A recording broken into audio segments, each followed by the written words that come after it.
money is secure. So funding and investment models, we're looking exactly that. So, but that's like maybe say, depending on the price, that's say 150.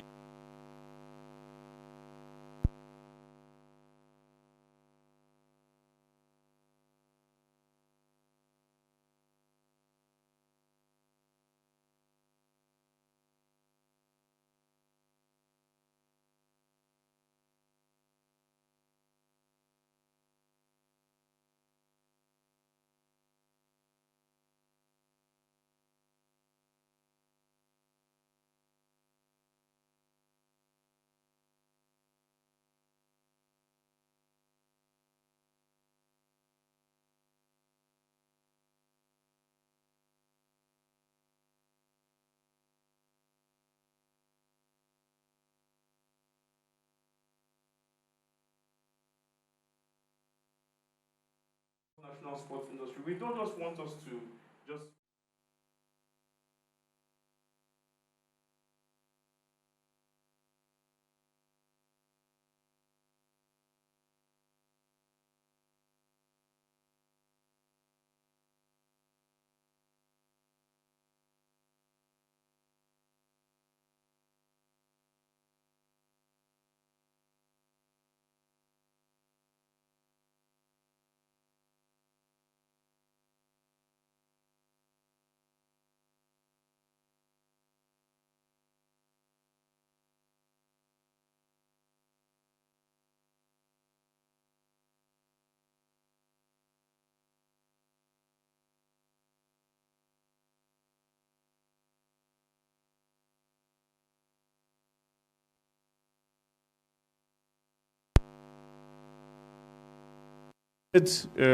opportunities in China. So if you look at NBA right now, they forged partnerships with the likes of Tencent, Douye, Weibo, and a couple of other people. Those are Chinese-owned companies. They're using them to drive content to reach the average Chinese. So why can't we should be looking at doing the same thing here in Nigeria. I'm thinking, and I'm being honest with these thoughts, at the possibility of limiting opportunities for the likes of Facebook, Amazon, Google, and the likes in Nigeria. We should, if we say that we want to create content, the truth is these behemoths are actually going to be a threat to our own industries, to our own local entrepreneurs. So we definitely, if we want to encourage local entrepreneurs or local organizations to supply of sports goods and services, we will need to limit the opportunities and advantages from given to the likes of Facebook and other giants across the globe. So this is the sports industry ecosystem. We have talent management, merchandise, concession and hospitality, ticket, real estate, sponsorship, integrated media. And we have the stadium as the hub. Exactly. This is the hub. The stadium is the hub of all this. For a moment, I thought this was Atlanta United FC Stadium, but this is AT&T Stadium, but still in the United States. And currently, a couple of sports franchises are putting up sports facilities. And one of the things we noticed about for a couple of them, is not all of them in the United States, there's no way you'll see a stadium in the US that you'll not find a hotel, you'll not find recreational parks, you'll not find some other forms of active, productive services where goods are sold and bought, and where there are consumable goods too. So this is how we should be thinking right now in Nigeria, and that is a major reason we are here today. The trigger areas of market development. Now we see the areas which are in blue, trigger areas of the market development. The areas in green are actually the ancillary areas of market development. Now, but there are three areas we see, though two of them are similar, which have been highlighted with a red thick line. And that is media content development and broadcast. Then we also have tourism and hospitality, which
and also to develop platforms to grow their fan base and followership.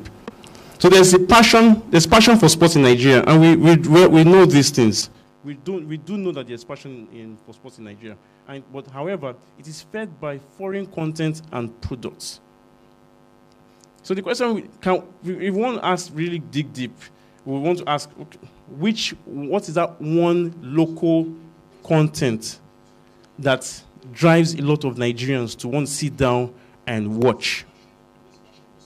Sorry, there's something.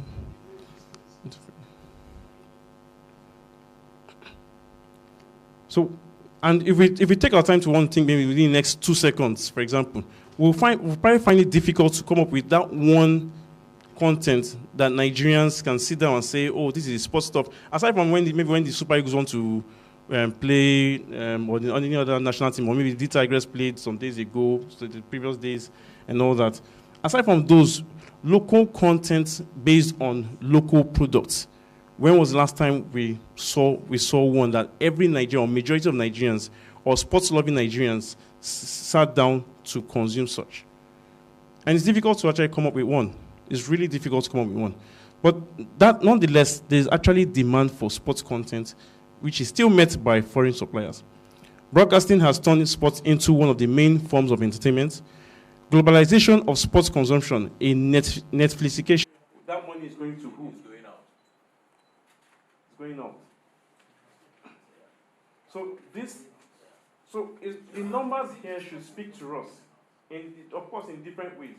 But it should speak to us and in telling us that we need to start doing this. We need to start manufacturing, producing, creating our own content and products to sell. Not just. First of all, it's not about selling our product outside the country. We've seen in previous slides and even here, to sell to Nigerians. That is our first and immediate market.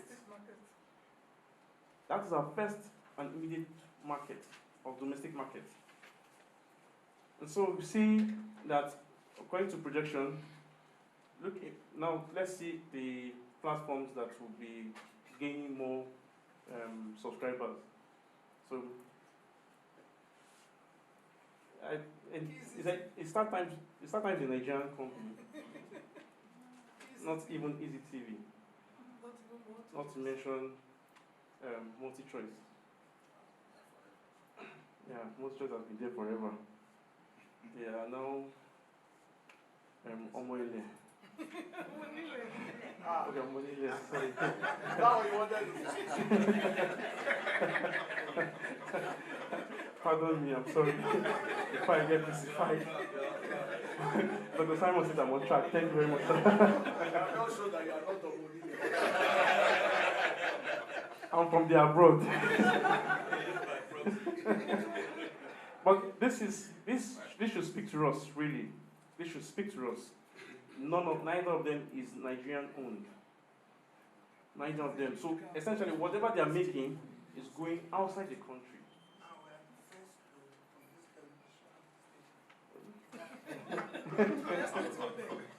Okay, moving forward. Sports betting or gaming. This should also speak. Now, this value is debatable. However, so we could just, based on the source, News Agency of Nigeria, the sports betting market is valued at $2 billion, over $2 billion, and counting. And about 60 million punters are actually, between the age of 18 to 40, are actively involved in betting. 60 million. 60 million. So it's not so tough to get those numbers. At all. 3,000 naira. It's not so tough. It's not. Exactly. What was said earlier. Taking 3,000 naira out of the pockets of each Nigerian. It's not tough. It's actually not tough. It's already happening with betting. 3,000 naira on betting. Daily spend. So the thought of even 3,000 naira monthly spend is actually even, that's actually taken too far. Yes, this should be our moonshot, daily spend. We should be able to take out from the pockets of everybody 3,000 naira. And it's possible. It's actually possible. 53% of punters say they bet daily. They will also have sports betting market is expected to grow, primarily driven by the rapid spread of mobile phones. Yes, I see a couple of young guys and some older men going to betting shop, and we see from the picture people going there and placing their bets. But a lot more other people who are somewhat savvy and sophisticated don't want to see themselves. We don't want their pictures of them to be captured here, because they will look at it. Why that doesn't speak well of me. So they'll sit in their homes and place their bets. Place their bets. So when you come out, if people are talking about betting, nah, not me, I don't do betting. But in their rooms, they do it just like.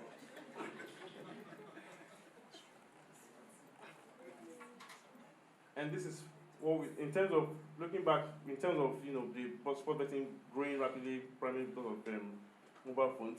This should speak to us. This is sourced from We Are Social, the latest report.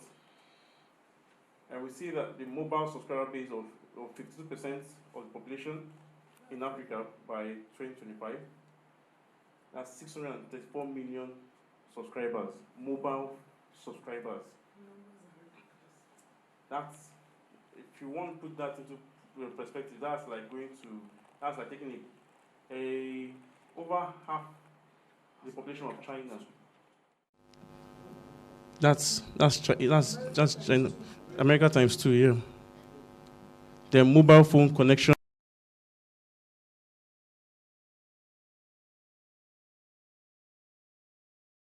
About over 200 million. That's 3%. Active social media users. Sometimes people say, social media, not my style, not for me, but well, there are people who are using it, who are consuming it.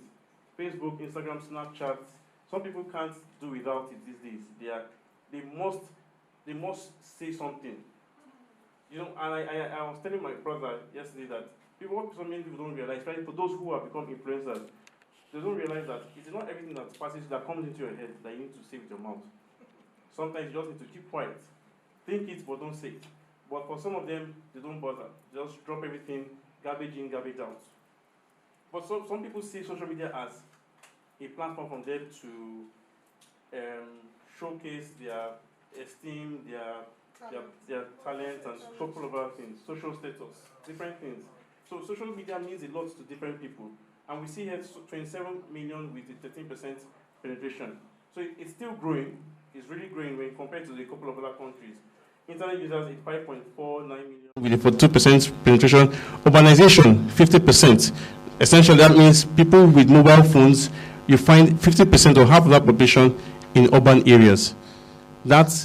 And when you talk about urban areas, you're looking at people who are upwardly mobile, they are salary earners, or in some cases they earn wages. And these are people who, the rates at which people consume data is huge, is enormous. They're aspirational too. Then you actually have mobile broadband. People want to make sure that they are always on the internet. So this should speak to us. It's not just about betting, but it means that a lot of things about our lives today, and even going forward, will revolve around this device. It may not be this device, it may also be tablet like Dr. Kwekutando is also doing too right now. So mobile devices are very critical right now. I remember last year when my phone was picked from my pocket, I didn't want to go back home because I was thinking, what am I going to do? How am I going to move forward and all that? But yes, we get to realize that yes, you can live without the phone. But in that moment, it's like somebody has just killed you. So the streaming wars is happening, but they are actually polite to each other. That's the truth. There's no outright war in that sense. But in a sort of way, there's a war. These platforms, Warner Bros., NBC with their Peacock, Apple TV, CBS, Netflix, all of them Netflix is actually the master in this area. And all of them are looking to Netflix as the model, as the leader in this regard. So you have Hulu, ESPN just surpassed over 7.6 million subscribers globally. ESPN Plus, that's their OTT platform. That is huge. The numbers as at Netflix, they are doing well over 180 million in that regard. These are the elephants in the room: Facebook, Amazon Prime, Amazon, Apple, Netflix, Google. And this should speak to us to global over-the-top markets opportunities and forecasts 2018 to 2025. So we have the market is expected to reach $332.5 billion by 2025. How and when or where does Nigeria plug in? That should be our question. Sorry, how does this compare to terrestrial?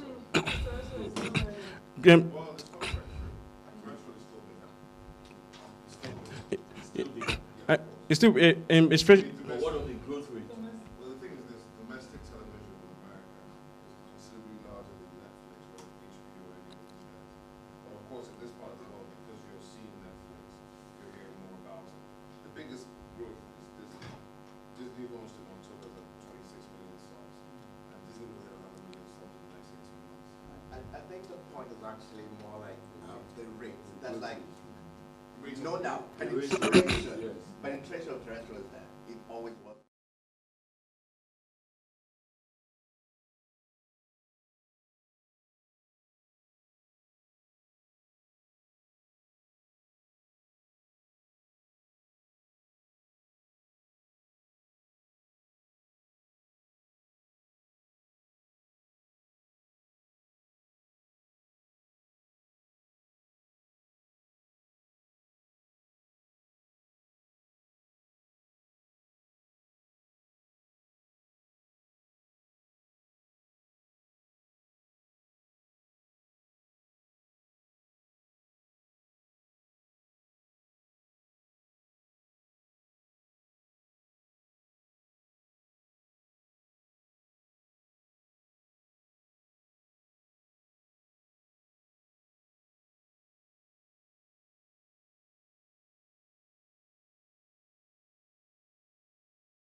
What's the national sports policy, the draft policy? This is what we'll be discussing. We actually have them in our sheets, handouts. So that's this.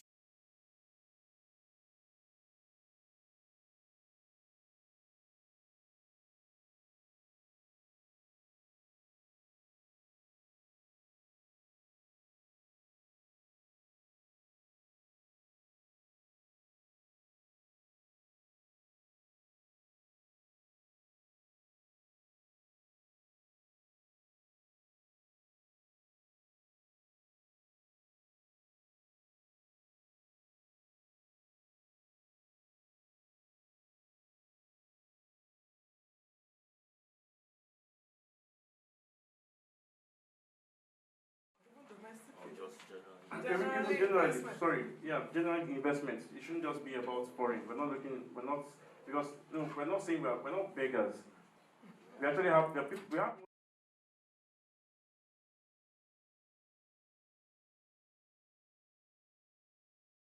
altering the face of sports and media consumption. So sports tourism, because I'm sure our fellow group sports tourism, we're thinking, okay, where are we here and all that stuff. So this is us here.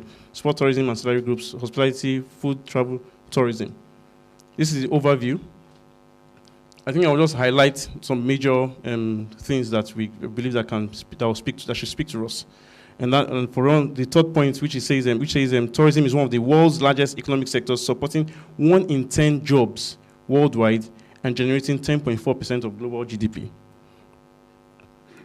That's, I'm sure I think by now it's actually grown.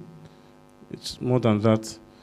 And we see potential sports tourism to generate and meet local demand for sports goods and services for a target market of 70 and 80 million people within the ages of 16 to 40 years demographic target through increased investment, adequate infrastructure, improved incentives, and broad-based policy. This is hotels and hospitality. And we recently learned that these brands are actually looking to expand their franchise in Nigeria in the next 5 years.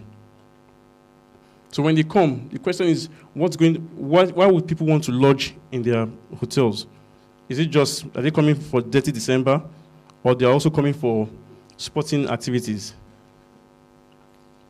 Room capacity to increase, average 11%. Guest nights totaled 1.8 million in 2018.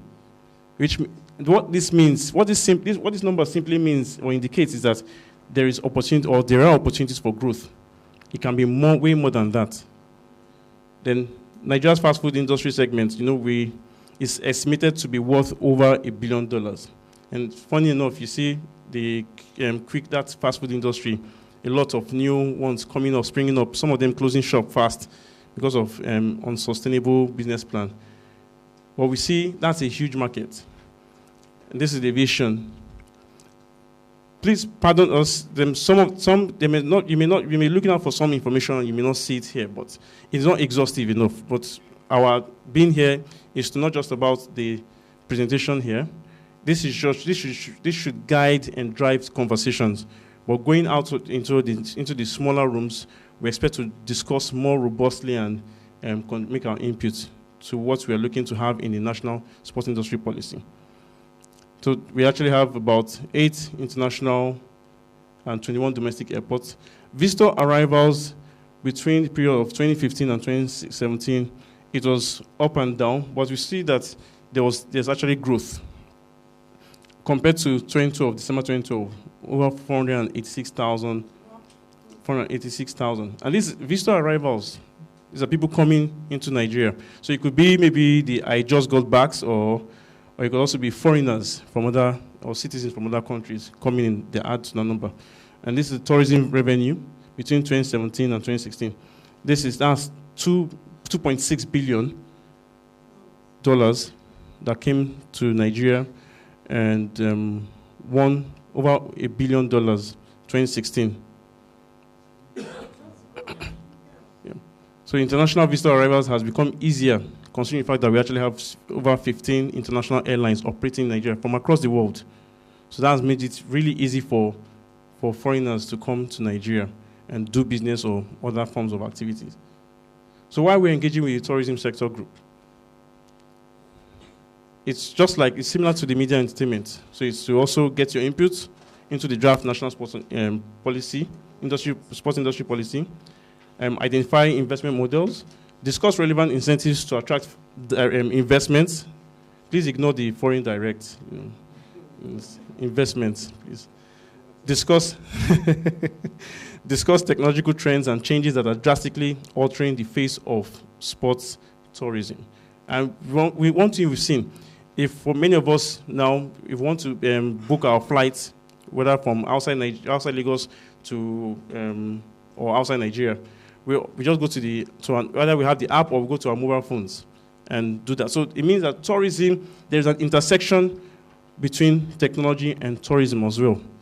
They have a cross-cutting relationship. So it is nothing is in isolation. Same thing for hotel reservation. You can do it as an online too. You don't need to spend time walking or driving to a hotel to do anything. You can get any information online. Though the only bit may be that some of those information may not be accurate, because considering the fact that some people also do those things for PR, thinking that they're helping themselves, but it ends up backfiring. These are the relevant policy sections that should speak to tourism too. In this regard, sports tourism. So sports culture and tourism, we have section 4.9, and see a number of other sections there. But the first one says the development of sports is part of the culture and lifestyle of all Nigerians, regardless of age, gender, social status, physical ability, political and religious inclination. So sports tourism, or sports generally, should sports is actually blind to these identified characteristics of a people, of a country. It's not sensitive to any of these things. And in the end, this is what we're looking to attain. We want to have a clear position on the role of the media and tourism towards a robust national sports industry policy. This is the same thing you repeated, but you didn't change it. Yes, I didn't change. There was an error. Please, my sincere apologies for this. So we want to have a clear position on the role of media and tourism. We want to have well-defined incentives for private sector-led development for the media and tourism space. Identified governance and institutional strategies required.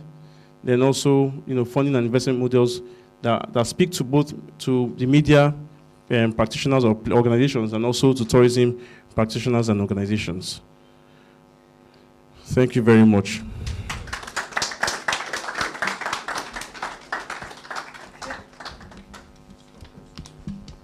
Thank you very much, Tonte. We're not going to take any mini break because the time for a mini break has passed. Let me just quickly tell you what's going to happen now. I'm going to ask that it's a very simple. Please, very quickly. This is the format, and we're just going to crave your indulgence to spend about 45 minutes with us. There are 4 segments, and I'm just going to ask people, I'm going to call out breakout session leads, and I'm just going to ask people to fall in with whichever one they think they can contribute to the conversation. And it's a deep dive conversation because we're going to have outcomes. So first is incentives. And this is whether it's in media, both groups are joined 4 breakout sessions. Incentives. And these are what are the kind of incentives we now will wish the government to provide. Because the basis of our reform agenda is a 4-pronged approach. It's called the 3 I's and 1 P. The I's are incentives, investments, infrastructure, and the P is policy. We believe there is no development that can happen if you don't take care of those legs, particularly in sports that's infrastructure driven.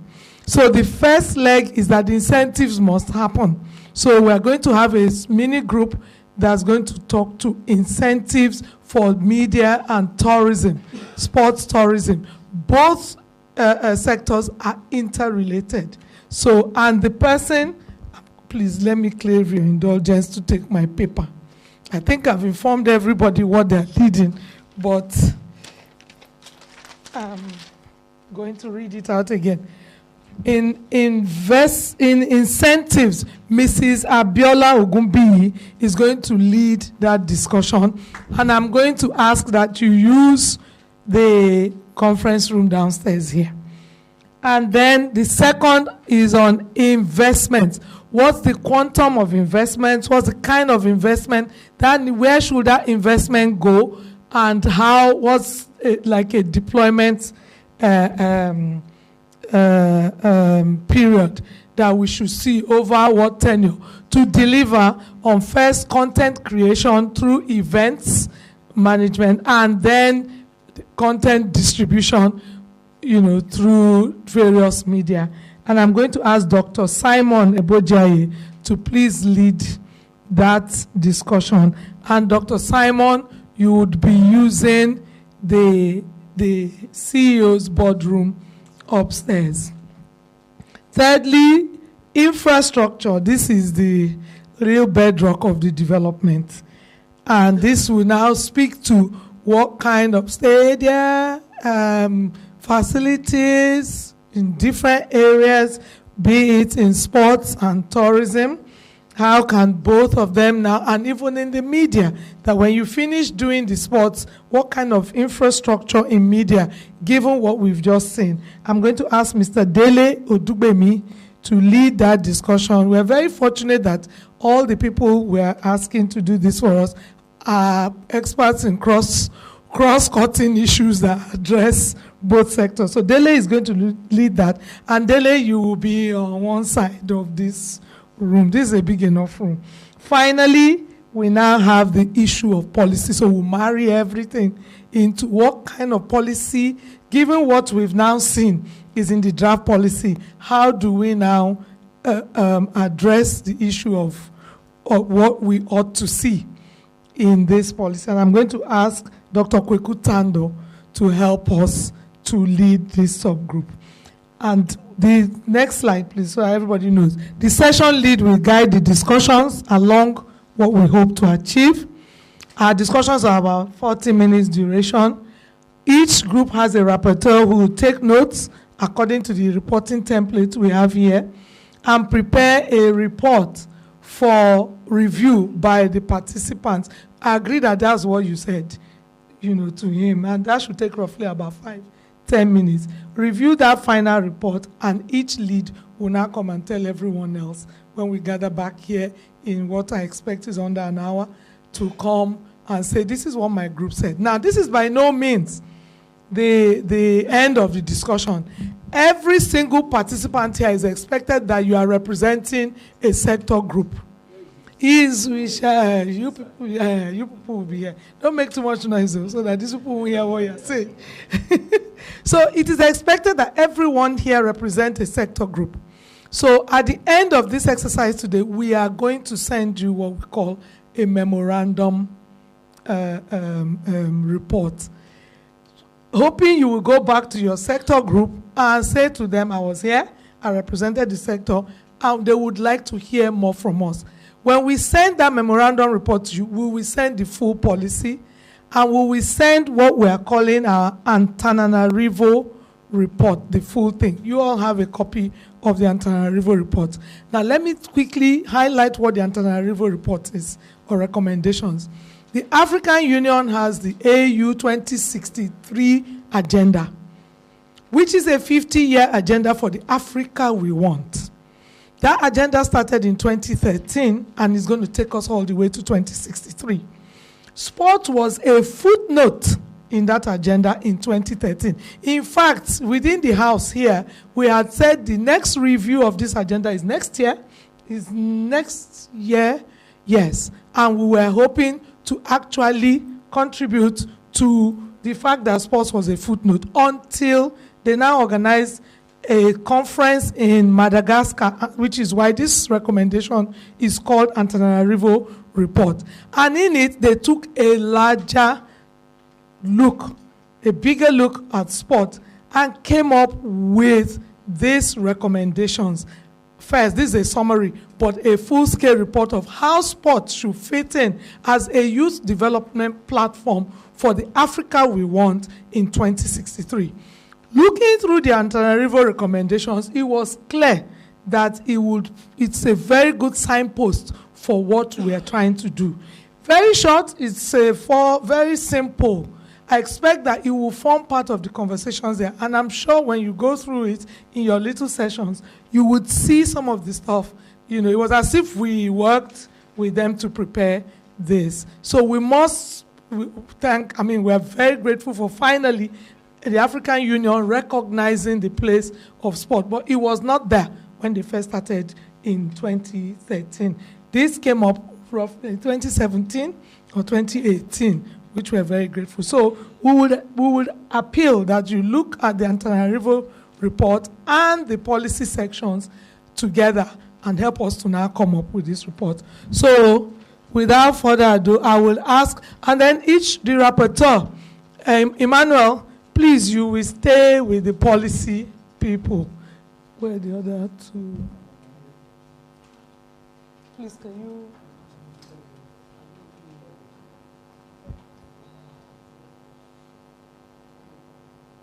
Emmanuel, please stand up so Dr. Tando knows. That's the rapporteur for your session. Kewe, please, you will join the infrastructure, Mr. Dele Odugbemi, who is on this side, Then Olufemi, please, you will join investments, Dr. Simon Ojaye, and that's to the CEO's boardroom. And Zeno will join incentives, Abiola Gumbi, to the meeting room here. So, and then I'll just float. And Mr. Femi Abioye will also float. Bring us coffee. Eh? Yes, coffee will be delivered. So I actually wanted to point something out during the presentation. So, please. When Tonte was talking about there was a slide that he showed on the sports industry ecosystem. If we can just, I think there's something missing, which we may discuss. Although I noticed that in a later slide there was something about it, but I think we need to also understand that right now the sports science is also an industry that is part of the sports industry ecosystem. Yeah, I know, but I was just looking at this, that it's part of the ecosystem, because you're talking about sports nutrition, the pharmaceutical companies, you're talking about the sports science, sports medicine, and all that. No, not the practitioners, but the business. The businesses, yes. Because the business, this is all business. Business of talent management, business of integrated media, the business of sport. This is all the business of all of this. The business of merchandising. So on Thursday, and I think you've been invited as well, the education people will be here. Okay. And they're going to deal with very many issues. Sports science happened to be what they have been. The sports science, I think we invited. But then there are also the practitioners. So the lawyers are going to be here. And that's for doctors, the they are also, ancillary. so even the sports science people, Okay. they are also going to be here. There are so many people, and we're encouraging all our members. If you can attend all the sessions, we'll be very grateful. But if you can't, as many as you can, please feel free to attend. You're very correct, but we put them in education so that we can find out how we can get more sports science practitioners, because we can't even identify them. So on education is education, health, science, and technology. And I think that's where we fit in. We probably will not change this diagram. Yeah, I'm actually referring to the business aspect, not the professional. Like a sports industry ecosystem. Sports science is an industry now. Within it. Yeah. Okay. So please take notes of that. So without further ado, this is 11:35. We'll come and get you people by 12:20. We'll ring the bell at 12:15.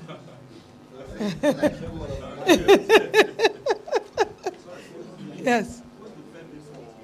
Femi, where is Femi? Femi? No, not your Femi.